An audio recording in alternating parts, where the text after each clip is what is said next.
प्यारे विद्यार्थियों, बहुत स्वागत है आपका केपी कॉलेज और की ऑनलाइन क्लासों में। हम कहानी पढ़ रहे थे रोज अज्ञे जी द्वारा लिखित कहानी। इसमें मालती और मालती का जो भाई है लेखक, उनके बीच में जो संवाद हो रहा है उसको हम पढ़ेंगे।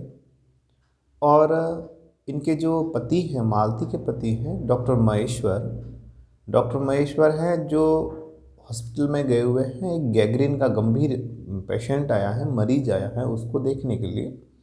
तो जहाँ से मैंने कहानी रोकी थी एक भाग में, अब वहाँ से वापस से कहानी शुरू कर रहा है ना। तो कहानी अलग अलग पार्ट में है ना, मतलब जैसे पहला एक वीडियो अलग है, अब वीडियो अलग है। तो जब आप देखें तो पहला वीडियो, फिर दूसरा, फिर तीसरा, जितने भी वीडियो बन रहे हैं उनको साथ में जोड़ के देखिए, ताकि आपके लिए सहूलियत रहेगी और बिल्कुल डाटा जुड़ता हुआ चलेगा।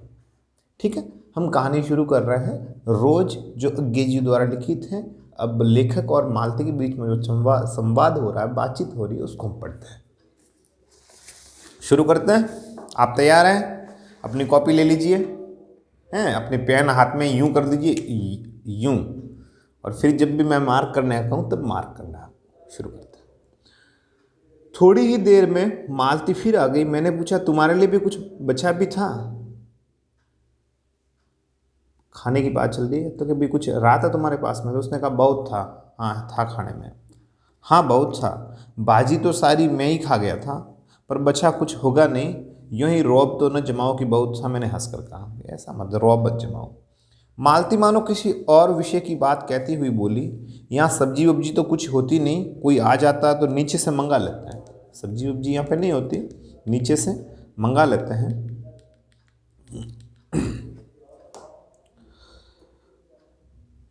मुझे आए 15 दिन हुए हैं। जो सब्जी साथ लाए थे वही अभी बरती जा रही है। 15 दिन से मैं यहीं पे हूँ और 15 दिन से जो सब्जी थी उसी को हम प्रयोग में ले रहे हैं। बरतना यानी व्यवहार में लेना, प्रयोग में लेना। मैंने पूछा, नौकर कोई नहीं है? कोई ठीक मिला नहीं, शायद वो 1-2 दिन में हो जाए। नौकर तो कोई मिला नहीं। बर्तन भी तुम ही मांजती हो? और कौन?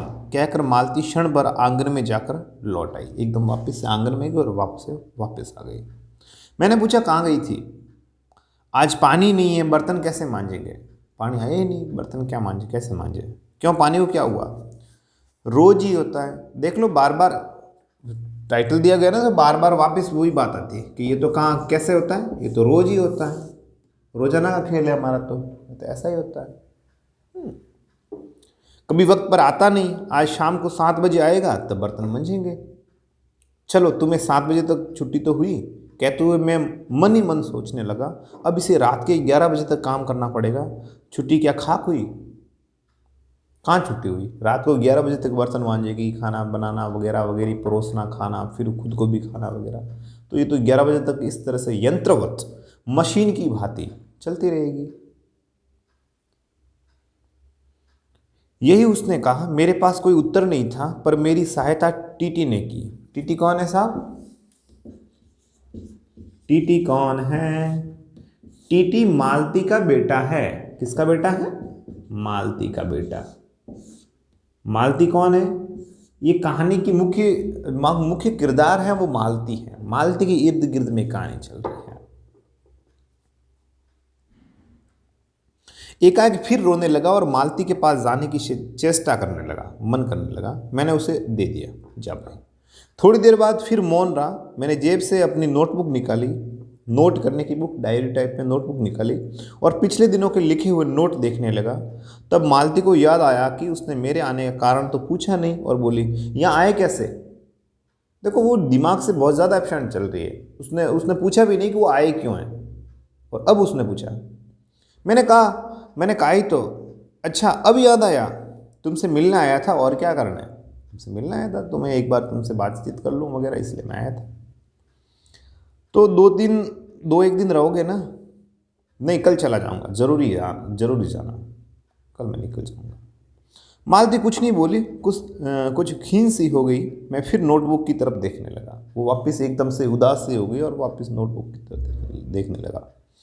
थोड़ी देर बाद मुझे भी ध्यान हुआ, मैं आया तो हूँ मालती से मिलने, किंतु यहाँ वह बात करने को बैठी हैं और मैं पढ़ रहा हूँ। है तो मालती से मिलने हूँ, वो तो बात करने के लिए तैयार और मैं पढ़ने में मशगूल हूँ। पर बात भी क्या की जाए, मुझे ऐसा लग रहा था कि इस घर की जो छाया घिरी हुई है वह अज्ञात रहकर भी मानो मुझे भी वश में कर रही है, मुझे वश में करना चाहती है, कंट्रोल में करना चाहती है। मैं भी वैसा ही नीरस निर्जीव सा हो रहा हूँ, जैसे, हाँ, जैसे ये घर, जैसे मालती। नीरस का मतलब क्या होता है भाई साहब? ए बच्चा लोगों, नीरस का मतलब होता है बिना रस का, बिना रस का, जिसमें कोई रस नहीं हो, नीरस। निर्जीव, बिना जीव का, बिना जीव का, जिसके अंदर का जीव नहीं है, जिसके अंदर प्राण नहीं है, बिना जीव का, निर्जीव। तो इसमें नी है, निर्जीव में तो उपसर्ग हो जाएगा, बिना, नीरस। और नीरस का विलोम शब्द क्या हो जाएगा? सरस। कैसा रस? सरस, रस के साथ, रस के बिना।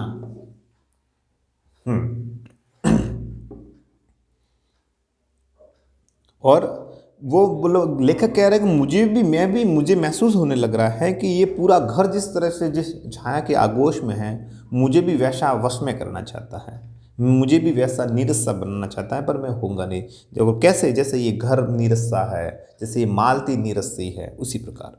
मैंने पूछा, तुम कुछ पढ़ती लिखती नहीं? मैं चारों ओर देखने लगा कि कहीं किताबें दिख पड़े। तुम कुछ पढ़ती वढ़ती नहीं हो, कोई मैगजीन, समाचार पत्र वगैरह? यहाँ कहकर मालती थोड़ा सा हंस दी। वह हंसी कर रही थी। यहाँ पढ़ने को है क्या? उसने कहा, यहाँ पढ़ने को क्या है? कुछ भी नहीं है। मैंने कहा, अच्छा, मैं वापस जाकर जरूर कुछ पूछ के भेजूंगा। और वार्तालाप फिर समाप्त हो गया और हमारी जो बातचीत थी वो खत्म हो गई। थोड़ी देर बाद मालती ने फिर पूछा, आए कैसे हो? लारी में। लारी का मतलब जो छोटे वाले टेम्पो होते हैं ना, उनको लॉरी बोलते हैं। पैदल इतनी दूर, बड़ी हिम्मत की, आखिर तुमसे मिलने आता हूं। ऐसे ही आए हो? नहीं, कूली पीछे आ रहा है सामान लेकर। मैंने सोचा बिस्तरा ले ही चलो। बिस्तरा का मतलब ट्रंक। अच्छा किया। यहाँ तो बस कहकर मालती चुप रह गई। यहाँ तो बस, वो शायद यही कहना चाहेगी कि हर रोज़ की बात है। और मालती चुप हो गई। फिर बोली, तब तुम थके होंगे, लेट जाओ। लेट जाओ। नहीं, बिल्कुल नहीं थका। रहने भी दो, थके नहीं हैं, भला थके हैं? और तुम क्या करोगे? मैं बर्तन मांज रही हूँ, पानी आएगा तो धुल जाएंगे। बर्तन धो रही हूँ, पानी आएगा तो उनको धो दूंगी। मैंने कहा, वाह, क्योंकि और कोई बात मुझे सूझी नहीं। थोड़ी देर में मालती उठी और चली गई, टीटी को साथ लेकर। तब मैं भी लेट गया और छत की ओर देखने लगा और सोचने लगा। वो लेखक है, सोचने लगा। मेरे विचारों के साथ आंगन से आती हुई बर्तनों के घिसने की खन खन ध्वनि मिलकर एक विचित्र एक स्वरता उत्पन्न करने लगी। एक स्वर, बिल्कुल एक ही आवाज, जिसके कारण मेरे अंग धीरे धीरे ढीले पड़ने लगे। मैं उगने लगा और वो आवाज चलने लगी तो मैं धीरे धीरे धीरे मुझे नींद सी आने लगी। एकाएक वह एक स्वरता टूट गई, मौन हो गया, अब बिल्कुल शांत, खामोशी। और इससे मेरी तंद्रा भी टूटी। मैं उस मौन में सुनने लगा। तंद्रा यानी जो हल्की सी नींद आती है, वो एकदम से टूटी और मैं एकदम जगा। चार खड़क रहे थे। चार खड़क रहे थे का मतलब 4 बजने को आए थे, 4 बज गए थे, ऐसा समझिए। 4 खड़क रहे थे। कौन कह रहा है? ये उनके बारे में, वो नींद ले रहे हो, नींद लेते लेते जब उनकी नींद टूट गई तो उनको महसूस हुआ कि 4 बज गए। और इसी का पहला घंटा सुनकर मालती रुक गई थी। और 4 बजेंगे तो उसमें बजेंगे नहीं 1 2 3 और 4, तो पहली जो घंटी बजी तो मालती रुक गई। वही 3 बजे वाली बात मैंने फिर देखी, अब की और बार से भी उग्र रूप में। मैंने सुना मालती बिल्कुल अनैच्छिक। अनैच्छिक का मतलब क्या हो जाएगा? बिना इच्छा के, अनैच्छिक। और एक होता है इसका विलोम ऐच्छिक, ऐच्छिक, ऐच्छिक के इच्छा के, इच्छा अनुसार और बिना इच्छा के, बिना इच्छा। तो अब की बार मालती है वो अनैच्छिक रूप से, ये आपने देखो सब्जेक्ट लेते हैं हम 12th में या 11th में तो लिखा होता है ऐच्छिक विषय, है ना, जिनको बोलते हैं ऑप्शनल इंग्लिश में, स्वेच्छा आपकी मर्जी के अनुसार। एक होता है अनिवार्य, एक होता है अनिवार्य का मतलब होता है कंपल्सरी। अनैच्छिक और ऐच्छिक, नहीं ऐच्छिक का विलोम हो जाएगा वापस अनिवार्य, ऐच्छिक के लिए अनिवार्य।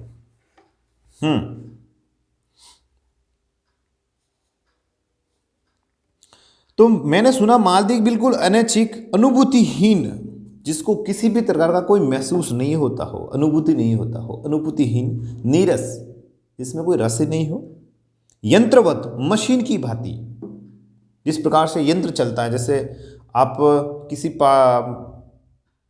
जैसे मशीन ट्रैक्टर को शुरू कर दिया तो ट्रैक्टर की आवाज़ वो वैसे ही चलेगी जब तक उसको आप बंद नहीं कर देंगे, उसी भांति मालती वह भी थके हुए यंत्र के से स्वर में कह रही है 4 बज गए, और बिल्कुल मशीन की भांति वह भी कह रही थी 4 बज गए, मानो इस अनैच्छिक समय गिनने गिनने में उसका मशीन तुल्य जीवन बीतता हो। वो बिल्कुल मशीन के समान उसका जीवन बीत रहा हो। वैसे ही जैसे मोटर का स्पीडोमीटर यंत्रवत फासला नापता जाता है, मोटरसाइकिल में स्पीडोमीटर होता है, वो फासला नापता है, और यंत्रवत विश्रांत स्वर में कहता है, किससे कि मैंने अपने अमित शून्य पथ का इतना अंश तय कर लिया। बाइक में बताता है ना, बाइक जैसे होती है तो उसमें स्पीडोमीटर क्या काम करता है, स्पीड देखता है और फिर वो किलोमीटर गिनता है कि भाई मैं इतनी किलोमीटर चलाऊं। उसी प्रकार से मालती भी अपने जीवन में उस यंत्रवत स्पीडोमीटर की थी, मीटर की तरह थी। न जाने कब मुझे नींद आ गई, और फिर मुझे अकस्मात से नींद भी आ गई। तब 6 कभी के बज चुके थे जब किसी के आने की आहट से मेरी नींद खुली और मैंने देखा कि महेश्वर लौट आए हैं, उनके साथ ही बिस्तर लिए हुए मेरा कुली, और महेश्वर के साथ में मेरा कुली भी आ गया है। मैं मुंह धोने को पानी मांगने ही को था कि मुझे याद आया पानी नहीं होगा। मुझे याद आ गया पानी तो 11 बजे आएगा। मैंने हाथों में मुंह पोंछते पोंछते महेश्वर से पूछा, आपने बड़ी देर की, समय बहुत ज़्यादा लग गया, इतना समय क्यों लगा आपको? मैंने ऐसा पूछा। उन्होंने किंचित, थोड़ा सा ग्लानि भरे स्वर में कहा। ग्लानि का मतलब होता है अपने किए पर किसी प्रकार का दुख होना, उसको ग्लानि बोलते हैं। उन्होंने किंचित ग्लानि भरे स्वर में कहा, हाँ आज वह गैंग्रीन का ऑपरेशन करना ही पड़ा। एक कर आया हूँ, दूसरे को एम्बुलेंस में बड़े अस्पताल भिजवा दिया है। एक का तो ऑपरेशन मैंने कर दिया, पैर काट दिया ऑपरेशन में, और दूसरे को मैंने दूसरे हॉस्पिटल में भेज दिया। गैंग्रीन एक रोग है। क्या है ये? रोग। मैंने पूछा गैंग्रीन कैसे हो गया? तो बोल रहे एक कांटा चुभा था उसी से हो गया। बड़े लापरवाह लोग होते हैं यहाँ के। कांटा चुभ गया था पैर में और धीरे धीरे ये चीज हो गई। मैंने पूछा यहाँ आपको केस अच्छे मिल जाते हैं, आय के लिहाज से नहीं, डॉक्टरी के अभ्यास के लिए। आय के लिहाज से मतलब पैसे कमाने के लिए, और अभ्यास का मतलब प्रैक्टिस के लिए, आपका जो काम है उसको और बेहतर सीखने के लिए। मैंने पूछा यहाँ बहुत बढ़िया मिल जाता है और अभ्यास भी आपको अच्छा हो जाता है? बोले हाँ मिल ही जाते हैं, यही गैंग्रीन हर दूसरे चौथे दिन एक केस आ जाता है। नीचे बड़े अस्पतालों में भी हाँ कि 2-4 दिनों में एक आधा केस हमारा ऐसा आ जाता है। मालती आंगन से ही सुन रही थी, अब आ गई। हाँ केस बनाते देर क्या लगती है, कांटा चुभा था उस पर टांग काटनी पड़े, ये भी कोई डॉक्टरी है? ऐसा मालती ने कहा। हर दूसरे दिन किसी की टांग किसी की बाह काट आते हैं, इसी का नाम है अच्छा अभ्यास। ये अच्छा अभ्यास है क्या? ऐसा मालती थोड़ा सा वो अपना तर्क उन बात के साथ में पेश करने लगी। महेश्वर हंसे, बोले न काटो तो उनकी जान गवाए। अगर पैर खराब हो गया और पैर को आप नहीं काटेंगे तो सीधी सी बात है जो रोगी है उसकी मौत होने की संभावना रहती है। महेश्वर ने उत्तर नहीं दिया, मुस्कुरा दिए। मालती मेरी ओर देखकर बोली, ऐसे ही होते हैं डॉक्टर, सरकारी अस्पताल है ना, क्या परवाह है इनको। मैं तो रोज ही ऐसे बातें सुनती हूँ, अब क्या मर सुर जाए तो ख्याल ही नहीं होता। पहले तो रात भर नींद ही नहीं आया करती थी, पहले तो पता ही नहीं चलता था कि वो मर गया, तो मुझे नींद ही नहीं आती थी ऐसे सुन करके। तभी आंगन में खुले हुए नल से ने कहा, तभी देखो कितना अच्छा लिखा हुआ, तभी आंगन में खुले हुए नल ने कहा। हालांकि नल थोड़ी बोलता है, पर उसको इस तरह से लिखा है कि पाठक है उससे जुड़ता चला जाए। टिप टिप टिप टिप। मालती ने कहा पानी, और उठकर चली गई। खनखनाहट से हमने जाना बर्तन धोए जाने लगे, और अब मुझे महसूस हुआ कि अब बर्तन धोए जा रहे हैं। टीटी महेश्वर की टांगों के सहारे खड़ा मेरी ओर देख रहा था। अब एकाएक उन्हें छोड़कर मालती की ओर खिसकता हुआ चला। महेश्वर ने कहा उधर मत जा, और उसे गोद में उठा लिया। वे मछलने और चिल्ला चिल्ला कर रोने लगा। महेश्वर बोले अब रो धोकर सो जाएगा तभी घर में चैन होगी, रोएगा धोएगा तब जाकर इसको नींद आएगी। मैंने पूछा आप लोग भीतर ही सोते हैं, गर्मी तो बहुत होती है, आप अंदर क्यों सोते हैं, बाहर आंगन में सोया कीजिए। होने को तो मच्छर भी बहुत होते हैं, पर ये लोहे के पलंग उठाकर बाहर कौन ले जाए। अब अंदर से रोज रोज कौन बाहर ले जाना पलंगों को, इसलिए हम तो अंदर ही सो जाते हैं। अब के नीचे जाएंगे तो चारपाइयाँ ले आएंगे। अब की बार नीचे का मतलब कहाँ,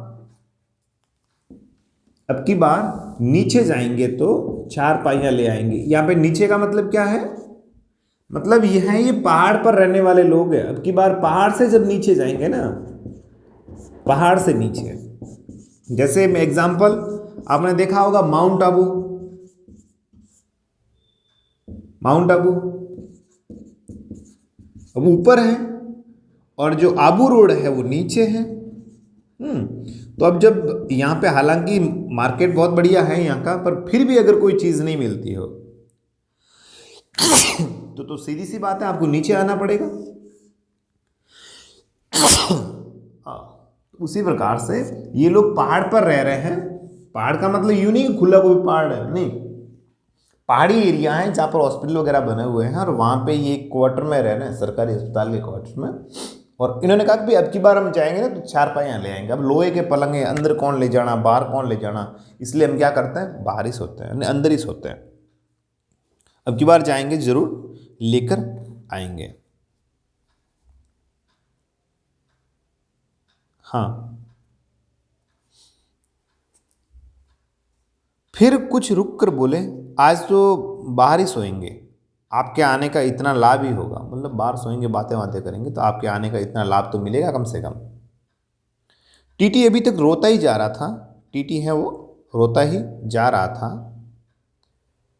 टीटी अभी तक क्या कर रहा था, कंटिन्यू कर ही जा रहा था, रोता ही जा रहा था। महेश्वर ने उसे एक पलंग पर बिठा दिया और पलंग बाहर खींचने लगे। मैंने कहा मैं मदद करता हूँ, रुकिए मैं आपकी हेल्प कर लेता हूँ।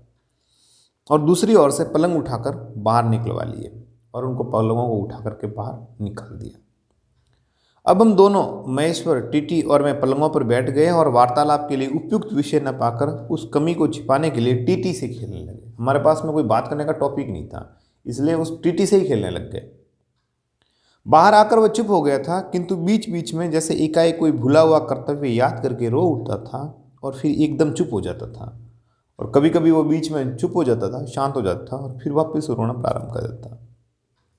बच्चों के संवेग स्थिर नहीं होते, है ना। बच्चा रो रहा है और आप उसके साथ में खेलना शुरू कर दीजिए, वो हंसना शुरू कर देगा। उनके अंदर जो संवेग होते हैं वो स्थायी संवेग नहीं होते हैं। और तब कभी कभी हम हंस पड़ते थे या महेश्वर उसके बारे में कुछ बात कर रहे थे। मालती बर्तन धो चुकी थी। जब वह उन्हें लेकर आंगन में एक रसोई के छप्पर की ओर चली, तब महेश्वर ने कहा थोड़े से आम लाया हूँ, वे भी धो लेना। मार्केट से आम लेकर आया हूँ, उनको भी धो लेना। कहाँ है? अंगीठी पर रखे हैं, कागज में लिपटे हुए। अंगीठी का मतलब तो आप समझते होंगे, इसको बोलते हैं? नहीं, अंगीठी का मतलब होता है सिगड़ी टाइप में होती है उसको, तो उसके ऊपर ही रखे हुए और लेके धो लेना। तो क्या लाए हैं खाने के लिए? आम। मालती ने भीतर जाकर आम उठाया और अपने आंचल में डाल दिए, जिसको राजस्थानी बोलते हैं खोड़ा में गालिया। जिस कागज में वे लिपटे हुए थे वह किसी पुराने अखबार का टुकड़ा था। मालती चलती चलती संध्या के उस क्षीण प्रकाश में उसी को पढ़ती जा रही थी, है ना। क्षीण का मतलब क्या होता है? कम या कमजोर। क्षीण का मतलब क्या हो जाएगा? कमजोर। तो उस कमजोर या कम प्रकाश के अंतर्गत मालती उस अखबार के टुकड़े को पढ़ रही थी। क्या पढ़ रही थी? अखबार का टुकड़ा। तो कहने का मतलब मालती की विशेषता तो ये भी है कि मालती अच्छी पाठक भी है। मालती अच्छी पाठक भी है, ये मालती की विशेषता है। अगर वो पाठक नहीं होती तो अब वो आम धोने थे, और आम को धोते धोते वो अखबार क्यों पढ़ती भाई साहब? तो मालती है वो अच्छी पाठक भी है। ये उसकी चारित्रिक विशेषताओं के अंतर्गत आपको लिखना चाहिए।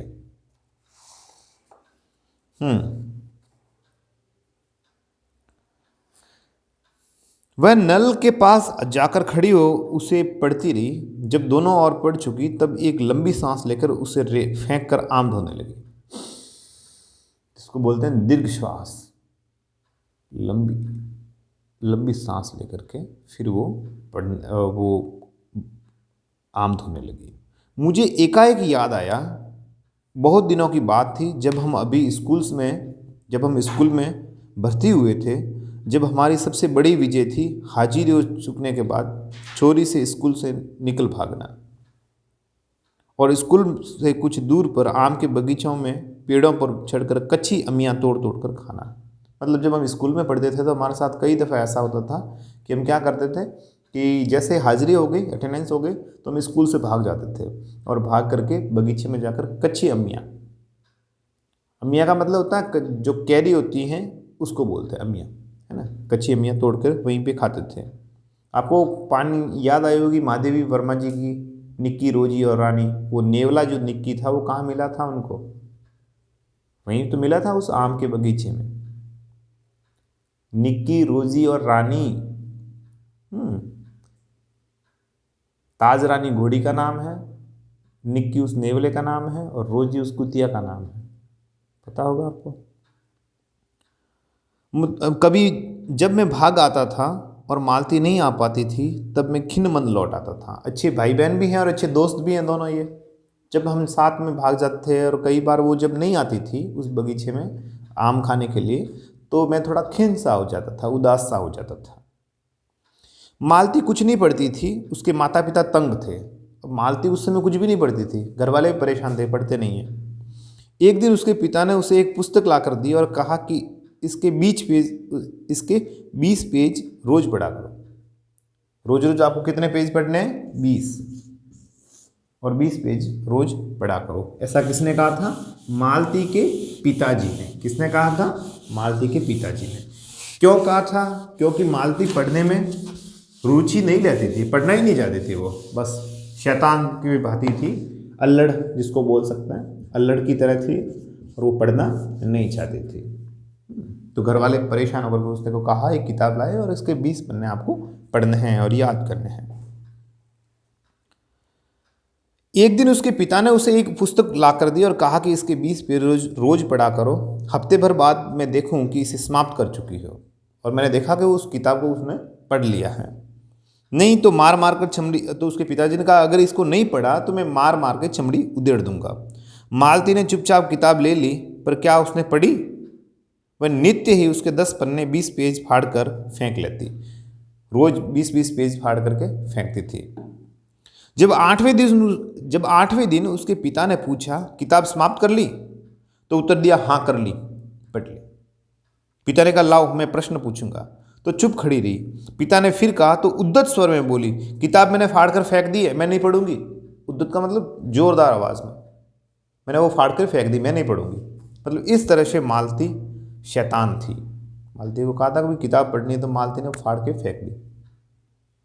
और जब कहा कि भाई ये पढ़ ली, नहीं वो पूरी निपटा ली, कि हाँ निपटा ली। कहाँ है? तो बोलो कि प्रश्न का जवाब दो। तो कि मैं नहीं पढ़ूंगी, मैं तो वो फाड़ करके फेंक दी। इस प्रकार से मालती उद्दंड या अल्लड़ बालिका थी। और उसके बाद वह बहुत पीटी, पर वह अलग बात है। इस समय मैं यही सोच रहा था कि वही उद्दत और चंचल मालती आज कितनी सीधी हो गई है, कितनी शांत, और एक अखबार के टुकड़े को तरसती हैं। ये क्या है? ये मतलब क्या चीज़ है? ये इतना परिवर्तन इसके अंतर्गत क्यों हुआ? तभी महेश्वर ने पूछा रोटी कब बनेगी? बस अभी बनाती हूँ।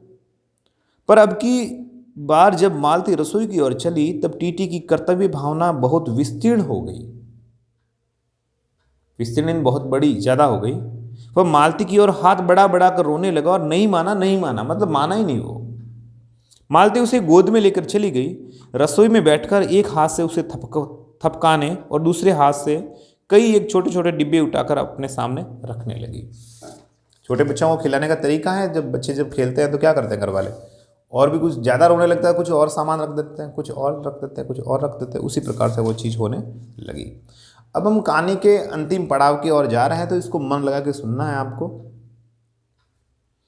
और हम दोनों चुपचाप रात्रि की और भोजन की और एक दूसरे से कुछ कहने की और न जाने किस किस न्यूनता की पूर्ति की प्रतीक्षा करने लगे।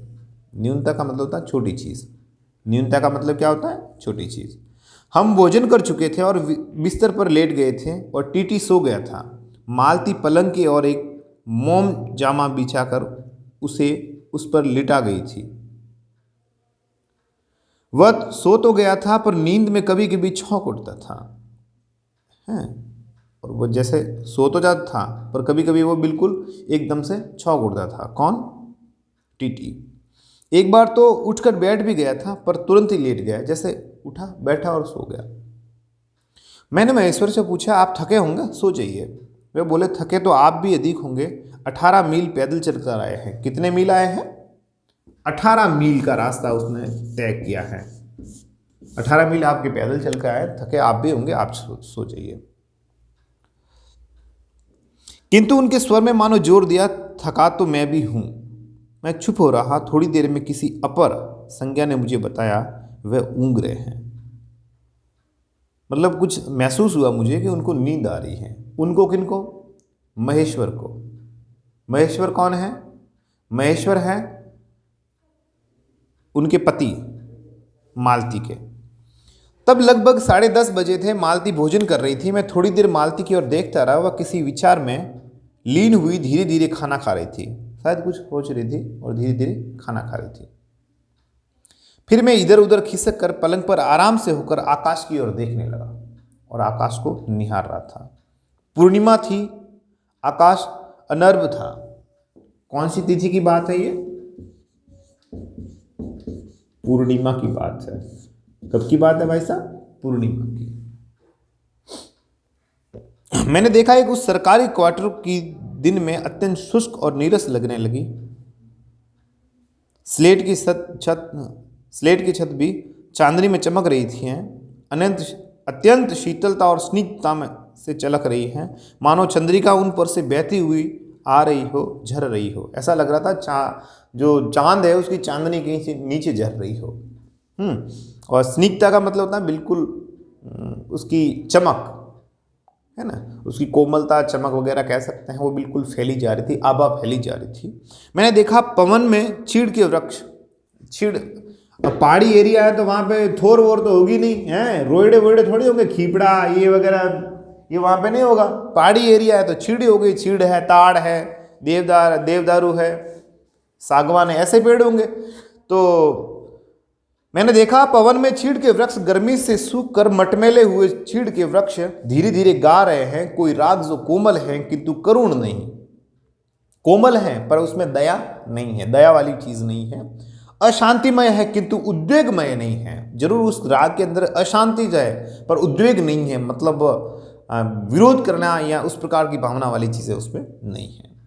मैंने देखा प्रकाश में धुंधले नीले आकाश के तट पर जो चमगादड़ नीरव उड़ान से चक्कर काट रहे हैं वे भी सुंदर दिखते हैं, ऐसा उनको आभास होने लगा। नीरव भी नहीं, खामोश। मैंने देखा दिन भर तपन, अशांति, थकान, दहा यानी जलना, दहा, पहाड़ों में से भाप की नाई का मतलब भांति। कबीर के आप जब दोहे पढ़ेंगे उसमें नाई शब्द का प्रयोग होता है, नाई यानी भांति उठकर वातावरण में खोए जा रहे हैं और ऊपर से एक कोमल, शीतल, मोहित करने वाली आह्लाद सा बरस रहा है, जिसे ग्रहण करने के लिए पर्वत शिशुओं ने अपने छिड़ वृक्ष रूपी भुजाएं आकाश की ओर बढ़ा रखी है। बहुत ही शानदार वर्णन किया इन्होंने। पर्वत रूपी शिशु अपने छिड़ वृक्ष की भुजाएं, और पर्वतों के जो भुजाएं के रूप में छिड़ वृक्ष हैं वो शायद आकाश की ओर बढ़ रहे हैं। पर यह सब मैंने ही देखा, अकेले मैंने। महेश्वर ऊँग रहे थे और मालती उस समय भोजन से निवृत्त यानी फ्री होकर के निवृत्त होकर दही जमाने के लिए मिट्टी का बर्तन गर्म पानी से धो रही थी और कह रही थी बस अभी छुट्टी हुई जाती है। और मेरे कहने पर कि 11 बजने वाले हैं, धीरे से सिर हिलाकर जता रही थी कि रोज ही इतने बज जाता है। रात को कितने बज गए थे? 11 बज गए थे, 11 बजने को आ गए थे। और वो कहती है ये हमारा रोज का काम है। मालती का जीवन अपनी रोज की नियत गति से बहा जा रहा था और एक चंद्रमा की चंद्रिका के लिए, उस संसार के सौंदर्य के लिए रुकने को तैयार नहीं था। मतलब वो रात की शीतलता को देखना ही नहीं चाहती थी। अपना उसका जो जीवन था मालती का, वो यंत्रवत था, है ना। क्या हो रहा है पास में, किससे क्या हो रहा है, उसको कोई लेना देना नहीं। वो अपने में मस्त थी। हालांकि मस्त नहीं थी, उदास थी। चांदनी में शिशु कैसे लगता है, इस अलस जिज्ञासा ने मैंने टीटी की ओर देखा। अलस का मतलब नींद वाली। और एकाएक मानो किसी शैशवोचित वामता से कह उठा और खिसक कर पलंग के नीचे गिर पड़ा और चिल्ला चिल्ला कर रोने लगा। शैशव में उचित, और वो पलंग से बच्चा नीचे गिर गया। महेश्वर ने चौंक कर कहा क्या हुआ? मैं झपट कर उसे उठाने दौड़ा। मालती रसोई से बाहर निकल आई और मैंने उस खट शब्द की याद करके धीरे से करुणा भरे स्वर में कहा चोट बहुत लगी है। और जैसे वो नीला नीचे गिरा तो खट आवाज आई थी, तो मैंने कहा कि इसको चोट बहुत ज्यादा लग गई है। मालती ने रोते शिशु को मुझसे लेने के लिए हाथ बढ़ाते हुए कहा इसे चोटें लगती ही रहती है, रोज ही गिर पड़ता है, रोज ही गिर पड़ता है। मतलब ये तो हमारा सिस्टम है साहब, ये तो ऐसा होता ही रहता है। एक छोटे क्षण भर के लिए मैं स्तब्ध हो गया, बिल्कुल खामोशा हो गया। फिर एकाएक मेरे मन में समूचे अस्तित्व ने विद्रोह के स्वर में कहा मेरे मन ने भीतर ही, बाहर एक शब्द भी नहीं निकला, माँ, युवती माँ, ये तुम्हारे हृदय को क्या हो गया है जो तुम एकमात्र बच्चे के गिरने पर भी ऐसी बात कह सकती हो? और ये अभी जब तुम्हारा सारा जीवन तुम्हारे आगे है। मतलब एक बच्चा तुम्हारा गिर गया और फिर भी तुम कह रहे हो कि रोज की बात है। मतलब तुम्हें हो क्या गया है? हालांकि ये मुंह से बात नहीं बोली, पर मन के अंदर ये बात लेकर सोचने लगे। और तब एकाएक मैंने जाना कि यह भावना मिथ्या नहीं है। मिथ्या का मतलब झूठी नहीं है। मैंने देखा कि सचमुच उस कुटुंब में कोई गहरी भयंकर छाया घर कर गई है। कुटुंब का मतलब परिवार, महेश्वर, डॉक्टर महेश्वर का और उनकी पत्नी मालती का। उनके जीवन के इस पहले ही यौवन में घुन की तरह लग गई है। घुन का मतलब क्या होता है? लकड़ी को खाने वाला एक कीड़ा होता है साहब, जो लकड़ी के अंदर लगता है। लकड़ी के अंदर जो लकड़ी को कमजोर कर देता है उसको घुन बोलते हैं। अब हम लकड़ी के अंदर लगने की और जो कीड़ा होता है उसको हम घुन बोलते हैं, घुन बोलते हैं उनको। उनका इतना अभिन्न अंग हो गई है कि वे उसे पहचानते ही नहीं। मैंने उस छाया को भी देख लिया, मतलब इनको कुछ महसूस ही नहीं हो रहा है, मैंने ऐसा देख लिया। इतनी देर में पूर्ववत शांति हो गई थी, पहले की तरह, पूर्ववत पहले की तरह। महेश्वर फिर लेटकर ऊँग रहे थे, वापस खड़े हो गए, जग गए और वापस से नींद ले रहे। मतलब उनका तो रोज का ढर्रा हो गया ना। आप देखेंगे कि रेलवे स्टेशन की पटरियों के पास में भी कई लोग रहते हैं तो हम लोग देखते हैं कि भी रात को 11 बज के 12 बज के उनको जगना चाहिए, इंजन की इतनी तेज आवाज़ है, पर वो उनका एक सिस्टम बन गया। ट्रेन भले पास से निकले, उनको कोई फर्क नहीं पड़ रहा, वो नींद आ रही नींद आ रही, एक सिस्टम बन जाता है, एक ढर्रा बन जाता है। तो उसी ढर्रे पर ये महेश्वर और मालती चल रहे हैं। टीटी मालती के लेटे हुए शरीर से चिपट कर चुप हो गया था। यद्यपि कभी एक आध की सिसकी उसके छोटे से शरीर को हिला देती थी। सिसकी में समझते होंगे बच्चा रोते वक्त करता है। मैं भी अनुभव करने लग गया था कि बिस्तर अच्छा सा लग रहा है। मालती चुपचाप आकाश में देख रही थी, किंतु क्या चंद्रमा को या तारों को? तो वो ना तो चंद्रमा को देख रही थी ना तारों को। बाकी वो एक खोई हुई किसी याद में मालती है। वो आकाश की ओर देख करके अपने पूरे नई यादों को पता नहीं ताज़ा कर रही है या क्या कर रही है, पर वो आकाश को तो नहीं देख रही है। बिल्कुल करीब आ गए हैं, कहानी का नज़दीकी अंत होने वाला है। 2-4 लाइन है, उनको अपन ढंग से देख लेते हैं। तभी 11 का घंटा बजा। मैंने अपनी भारी हो रही पलकें उठाकर अकस्मात किसी अस्पष्ट प्रतीक्षा से मालती की ओर देखा। अस्पष्ट प्रतीक्षा से मतलब जिसमें बिल्कुल स्पष्ट नहीं हो रहा है, उस नतीजे से मैंने मालती की ओर देखा। 11 के पहले घंटे की खड़कन के साथ ही मालती की छाती एकाएक फफोले की भांति उठ उठी। अब वो खुश हो गई है और धीरे धीरे बैठने लगी और घंटी ध्वनि के कंपन के साथ ही मूक हो जाने वाली आवाज़, मूक यानी गूंगी होने वाली आवाज़ में उसने कहा 11 बज गए। और उसने कहा 11 बज गए, मतलब उसको शांति मिल गई कि अच्छा अब 11 बज गए, अब कोई दिक्कत नहीं है। तो दोस्तों कहानी तो ख़त्म हो चुकी है।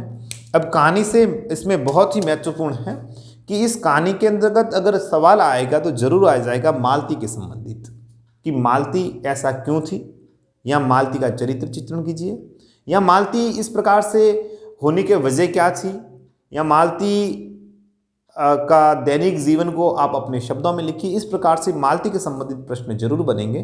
तो आपको इनको, इस कहानी के जो पार्ट हैं उनको साथ में लेकर के चलना है और उनको पढ़ना है, और महत्वपूर्ण बातें हैं वो आपको लिखनी है जरूर। और आपके संबंधित कोई भी समस्या है इस पार्ट से संबंधित, आप अपने कमेंट बॉक्स में ज़रूर लिखें, हमें अवगत कराएं, और हमें बड़ी खुशी होगी कि आपके सवालों का जवाब हम दे पाएंगे। और कोरोना चल रहा है तो अपना और अपने परिवार, अपने आसपास का ख्याल रखिए, सुरक्षित रहिए, महफूज रहिए। और जब तक क्लासें, जब तक कॉलेज ओपन नहीं होता तब तक अपने यूट्यूब के माध्यम से ही पढ़ेंगे। और मुझे बड़ी खुशी होगी और आपको भी खुशी होगी कि हम विधिवत इस चीज़ का अध्ययन करते रहेंगे। अब मैं भरत कोराना आपसे लेता हूँ विदा, और मुझे दीजिए इजाज़त। शुक्रिया।